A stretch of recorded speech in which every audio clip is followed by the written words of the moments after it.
सहराए अरब की वादियों में एक कदीम और पुरस्रार शहर मौजूद है जो अल अली नामी इलाके में अपना वजूद रखता है।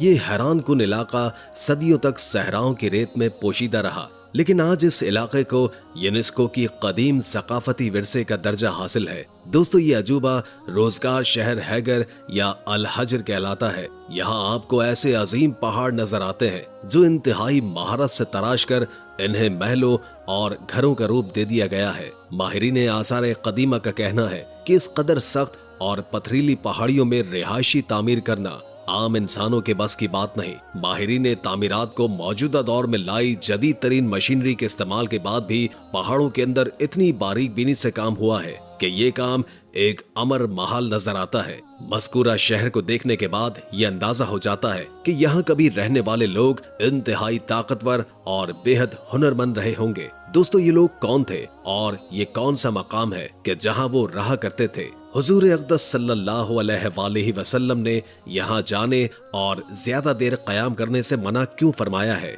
ये सब बातें जानेंगे आज हम अपनी इस वीडियो में। दोस्तों, जिस हैरत अंगेज और कदीम शहर की हमने बात की है, इसे मैदान सौले कहा जाता है। ये वाकया माजी में गुजरी एक सरकश कौम समूद का है। वो कौम कि जिनकी हिदायत के लिए हजरत सौले अलैहिस्सलाम को नबी बनाकर भेजा गया। ये कौम अपनी बेपनाह ताकत और अपनी लंबी उम्र के हवाले से पहचानी जाती थी। ये लोग साइंस और टेक्नोलॉजी में इस कदर आगे थे कि इनके अलावा आज तक कोई और कौम पहाड़ों को तराश कर अपने महल नहीं बना सकी। किसी दौर में ये खित्ता जमीन बेहद जरखेज और हरियाली से लबरेज था, जहां दुनिया में सबसे ज्यादा अनाज और फसलें पैदा होती थी। लेकिन इन तमाम नेमतों ने इस कौम को और मगरूर और खुदसर बना दिया था। यहाँ बसने वाले दौलतमंद लोगों ने गरीब लोगों पर अरसा हयात तंग कर दिया था। ये उन्हें अजियत देते, भूखा रखते, यहाँ तक कि कत्ल भी कर देते थे। कौम समूद के पास हीरे, जवाहरात, सोने और दीगर कीमती मादनियात की कोई कमी नहीं थी। फिर भी ये लोग जालिम बने, मजीद से मजीद तर की ख्वाहिश में मुब्तला होकर एक दूसरे का खून बहाने लगे। यहाँ तक कि अल्लाह ताला ने इस कौम की रुश्द व हिदायत के लिए अपने एक बरगजीदा नबी हजरत सौलेह अलैहिस्सलाम को मबूस फरमाया। कौम समूद की रुदाद अल्लाह ताला अपनी किताब कुरान मजीद में कुछ यूं फरमाता है, याद करो कि जब तुम्हें आद के बाद जानशीन बनाया और तुम्हें जमीन में जगह दी कि नर्म जमीन में महल बनाते हो और पहाड़ों में घर तराशते हो, सो अल्लाह के एहसान को याद करो और जमीन में फसाद मत मचाते फिरो। सूरह अल-अराफ आयत नंबर 74। कौम समूद के कुछ लोग हजरत सौलेह अलैहिस्सलाम के पास ईमान ले आए। वहीं इस कौम के बाज अफराद ने आपसे ये मुतालबा किया कि वो अपने दावा नबूवत को साबित करने के लिए कोई मौजज़ा अंजाम दे। कौम समूद ने हजरत सौलेह अलैहिस्सलाम को ये चैलेंज दिया कि अगर वो वाकई नबी बरहक है तो अपने रब से कहें कि वो करीबी चट्टान से एक ऊँटनी को पैदा करके दिखाए। हजरत सौलेह अलैहिस्सलाम ने अल्लाह के हुजूर दुआ फरमाई और रब्बे कायनात ने अपनी कुदरत से इस नामुमकिन अमर को मुमकिन कर दिया। ये ऊँटनी न सिर्फ मखसूस चट्टान से पैदा हुई, बल्कि इसने पैदा होने के बाद एक बच्चे को भी जन्म दिया। बाद अज़ा ये ऊँटनी कौम समूद के साथ रहने लगी। ये मौजज़ा देखकर कौम समूद के अक्सर लोग हजरत सौलेह अलैहिस्सलाम पर ईमान ले आए। ताहम बास काफिर और जालिम अशखास अब भी आपके मुखालिफ रहे। हजरत सौलेह अलैहिस्सलाम के मौजज़े के नतीजे में पैदा होने वाली ऊँटनी इंतहाई मुकद्दस और मासूम थी। लिहाजा सौलेह अलैहिस्सलाम ने अपनी कौम को तंबीह की कि वो अल्लाह की भेजी हुई इस ऊँटनी का एहतराम करे और इसे कोई नुकसान पहुंचाने से गुरेज करे। लेकिन उस सरकश कौम ने हजरत सौलेह की बात न मानी और आपकी कौम में से 2 अफराद ने उस मासूम ऊँटनी को कत्ल कर दिया। ऊँटनी को कत्ल करने के बाद ये हजरत सौलेह अलैहिस्सलाम को नऊज़ुबिल्लाह कत्ल करने की नीयत से उनके घर की तरफ बढ़े। सौलेह अलैहिस्सलाम का घर पहाड़ की बुलंदी पर था। ये फसादी लोग अब भी ऊपर चढ़ रहे थे कि जमीन हरकत करने लगी। एक चट्टान ऊपर से लुढ़कती हुई आई और इन तमाम को पीस कर रख दिया। इन फसादी लोगों की हलाकत के साथ ही अल्लाह के अजाब की इब्तिदा हो चुकी थी। चुनाचे सौलेह अलैहिस्सलाम ने अपने साथियों के साथ उस बस्ती को छोड़ दिया, यानी वो हजर के इलाके से निकल गए। सुबह हुई तो लोगों ने एक अजीब मंजर देखा। कौम समूद के तमाम लोगों के चेहरे जर्द पड़ चुके थे। वो सब रोने लगे क्योंकि अजाब के आसार शुरू हो चुके थे। दूसरे दिन तमाम लोगों के चेहरे आग की तरह सुर्ख हो गए और तीसरे दिन तमाम के तमाम चेहरे स्याह हो चुके थे। اپنی یہ حالت دیکھ کر تمام لوگ رونے اور چیخنے پکارنے لگے، اپنی قبریں کھودنے لگے۔ اب انہیں یقین ہو چکا تھا کہ عذاب کا وعدہ برحق تھا۔ اللہ تعالیٰ نے انہیں پہلی قوموں کی طرح ایک قسم کا عذاب نہیں دیا تھا۔ جیسے قوم نوح کو صرف طوفان کے ذریعے ہلاک کیا گیا، قوم عاد کو صرف طوفانی ہوا کے ذریعے ہلاک کیا گیا، لیکن قوم سمود کو اللہ تعالیٰ نے طرح طرح کے عذاب سے دوچار کیا، اس لیے کہ انہوں نے اپنی مطالبہ شرط پوری ہونے کے باوجود ایمان قبول نہیں کیا تھا۔ عذاب کی ابتدا زلزلے سے ہوئی، زمین حرکت کرنے لگی، اس کی وجہ سے وہ لوگ اپنے گھروں میں اوندھے کے اوندھے پڑے رہ گئے، ان میں اٹھنے کی طاقت تک نہیں تھی۔ پھر آسمان میں سخت کڑکڑا ہوا، اس کی ہولناک دہشت گرد چنگھاڑ نے ان کے بھیجے پھاڑ کر رکھ دیے۔ ایک لمحے میں وہ سب ایک ساتھ ڈھیر ہو گئے۔ ان کی ہلاکت اور تباہی کو بیان کرتے ہوئے اللہ تعالیٰ سورہ الذریات آیت 43 تا 45 میں فرماتے ہیں، اور سمود کے قصے میں بھی عبرت ہے۔ جب ان سے کہا گیا کہ تم کچھ دن تک فائدہ اٹھا لو، لیکن انہوں نے اپنے رب کے حکم سے سرتابی کی، اس پر انہیں ان کے دیکھتے ہی دیکھتے تیز و تند کڑاکے نے ہلاک کر دیا۔ بس نہ تو وہ کھڑے ہو سکے نہ بدلہ لے سکے۔ اس قوم کے آثار اب تک باقی ہیں۔ مدینہ منورہ کے شمال مغرب میں ان کے گھر موجود ہیں۔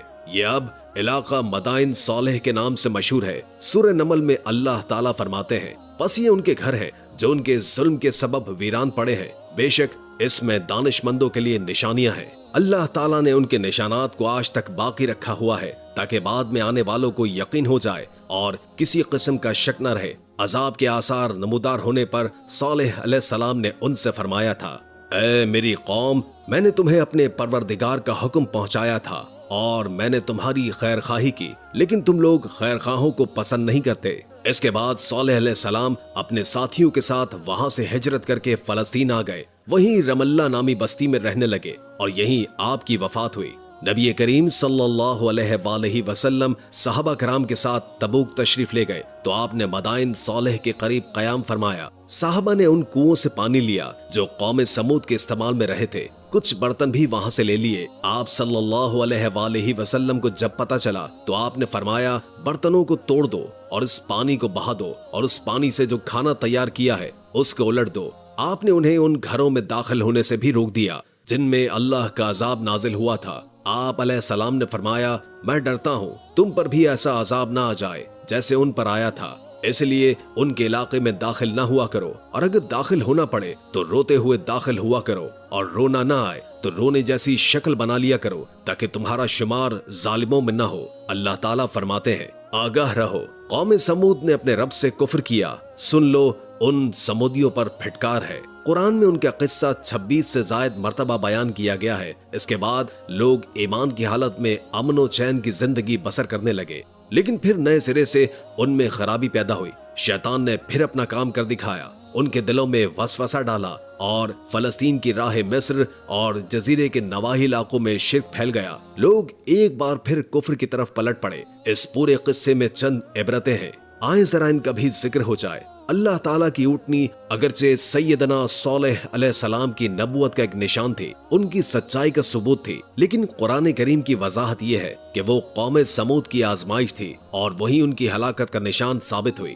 جیسے کہ سورہ القمر میں اللہ تعالیٰ فرماتے ہیں، بے شک ہم اونٹنی کو ان کی آزمائش اور امتحان کے لیے بھیجنے والے ہیں، بس تو ان کے انتظار میں رہ اور صبر اختیار کر۔ سنت اللہ یہ رہی ہے کہ اگر وہ اپنے پیغمبر کو کسی قوم کی ہدایت کے لیے بھیجے اور قوم اس کی ہدایت پر کان نہ دھرے تو ضروری نہیں ہے کہ وہ قوم ہلاک کر دی جائے، لیکن جو قوم اپنے نبی سے اس وعدے پر نشان طلب کرے، اگر ان کا مطالبہ نشان ظاہر ہو گیا تو وہ ایمان لے آئیں گے، اور پھر نشان آ جانے کے بعد وہ ایمان نہ لائے تو اس قوم کی ہلاکت یقینی ہے۔ اللہ تعالیٰ اس قوم کو معاف نہیں کرتے جب تک کہ وہ تائب نہ ہو جائے اور اللہ کے دین کو قبول نہ کرے، یا عذاب الہی سے صفائے ہستی سے مٹ کر دوسروں کے لیے عبرت کا نشان بن جائے۔ لیکن اس سنت سے نبی کریم صلی اللہ علیہ وآلہ وسلم کی امت مستثنا ہے، اس لیے کہ آپ علیہ السلام نے وضاحت فرمائی ہے کہ میں نے اللہ تعالیٰ سے دعا مانگی ہے کہ اللہ تعالیٰ میری امت میں عذاب عام مسلط نہ فرمائے، اور اللہ نے میری دعا قبول فرمائی۔ قرآن مجید میں اللہ تعالیٰ نے نبی کریم صلی اللہ علیہ وآلہ وسلم کی اس بات کی تصدیق یوں کی ہے، اے रसूल, इस हालत में कि तू उनमें मौजूद है, अल्लाह ताला उन काफिरों पर अजाब मुसल्लत नहीं करेगा।